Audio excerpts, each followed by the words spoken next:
third one is complexity. How many of you have like a single page that describes everything that you do? No? Anyone? Yes? Great. 3. I was actually part of a startup which got funded for 30 million. This was in 2003. It was a BPO startup. And the funding proposal was exactly 2 slides. It just said what it does, and then it showed the financial projection, and that was it, right? So you don't actually have to say a lot of stuff to explain what you are, but we tend to want to do that because somehow we believe that all this jargon is going to help us, but then what ends up being is that we don't really know what to talk about, right? So if you go to IBM, it's huge. But if you actually see what they talk about at any point in time, it'll be a single thing. It'll be e-commerce, or it will be cloud, or right now they talk about cognitive commerce and Watson and how they're going to do artificial intelligence. So they basically say that, look, I do a whole mountain of things, but let me talk about the one interesting thing that I have, and everything else will follow from there, right? So this is actually really tough for us because that's actually not how we're taught to communicate. We usually are told put a whole bunch of stuff in there, right? So even when they talk about a single page resume, most people struggle to do the single page resume because you're so worried that, I'll leave out something really important, and the longer you're in industry, the harder it is for you to write that single page resume. But the previous panel mentioned Sachin Tendulkar. I don't think he actually has like this 5-page resume which says I hit a sixer here and I won that match and I won this match and here's my records. It's just not required, right? You just say this is what I do. I'm a cricketer and we're done, right? The last one is diffusion. And how visible is the usage? How easy is sharing? Any ideas which was the first company which actually did digital diffusion? If somebody had that, you knew that they had it. First company, long time ago? Hint, Indian origin startup?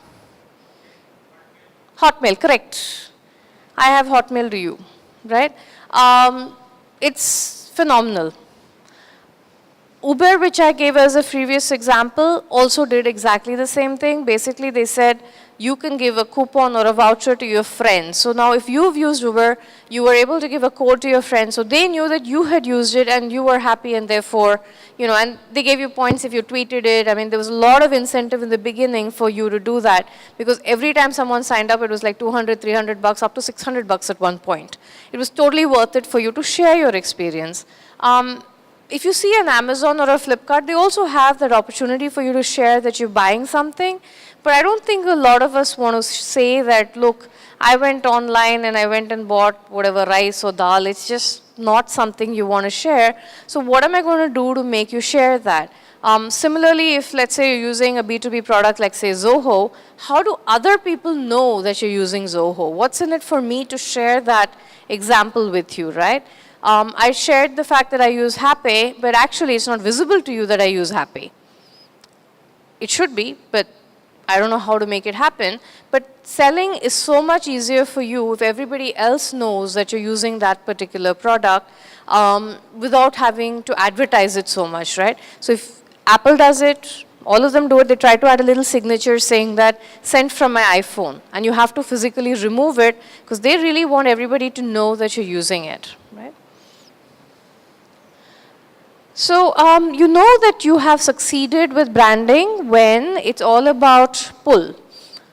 How many of you track pull versus push? As in what percentage of your customers came to you versus you went out and sold to them? Only 1, 2 hands, 3. Okay.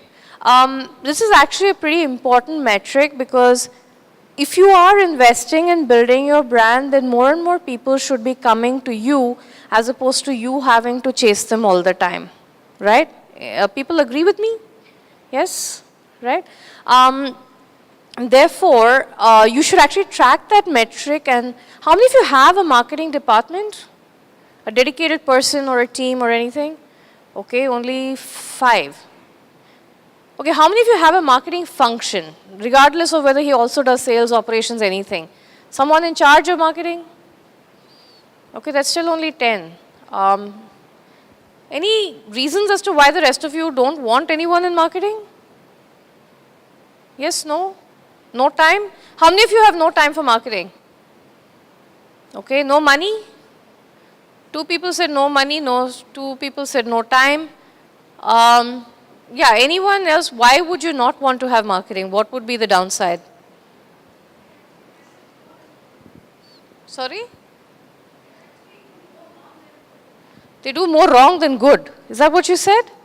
Okay, that doesn't sound right.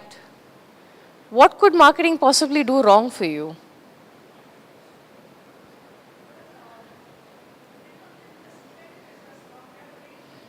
Okay. Okay, great. Okay. So, so you're saying basically they're not consistent, they don't hang around, they see it as some part-time job. I would argue that that would be because they're seeing it as a brand, as an awareness building thing, not so much sitting down and carving your story.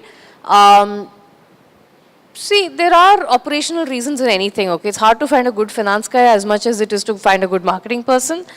It's really hard to find a good sales guy, which also all of you would have gone through, but you have to. And in today's world, if you're saying that we don't have a marketing person, it's going to be harder and harder because actually speaking, people are looking for you online most of the time, even if you have an offline connect. So you've gone to the booth, you've got a card. The first thing most of you are going to do is say, hey, that was interesting. Let me go and look at their website. Or let me Google them. That's the second thing you're going to do, right? Now, if the answer is not positive, regardless of what experience you had in the booth, you're not going to actually reach out to the sales guy when he calls you. And that's where marketing starts to step in. If I go to the site and I'm like, no, they said they do all this awesome stuff, but I can't find it. Oh, no, they said this, but it's not on the site. Do I believe them? You know, so you start having these conversations. So for those of you who don't have a dedicated marketing function, at least have someone wear the marketing hat, put some targets.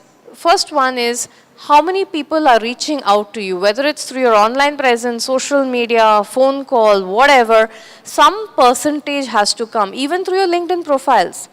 That also counts as, you know, a pull. So if your sales guy has put up a decent corporate profile or his personal profile and he's getting leads, that counts. But if your entire sales effort is going to be outbound, it's really, really hard and it's going to be really, really expensive for you and it's not sustainable in the long run. You have a brand story, not a sales pitch. We talk a lot about this nowadays. Particularly with social media, you have to be able to tell the story. And these are like use cases or examples saying, Mr. X, you know, bought our stuff and he got so much of benefits. It's so awesome. He saved X, Y, Z. It's a story. I'm not coming to you saying, use my stuff and you will get this benefit. Your customers are your friends, so they're willing to at least like you on Facebook, LinkedIn, Twitter, wherever it is you want to be. And you're happy. So you're not constantly stressed. We talked a lot about stress in the previous panel. You don't want to be stressed, right? This is what Paul Reiter does. We build communities, outbound outreach communities for B2B. So clients include Sodexo and Oracle and Microsoft and the SAP user group. It makes it easier for us to sell to their customers. And the ABCD model is what I wanted to leave you with, and my time is exactly over. Thank you so much.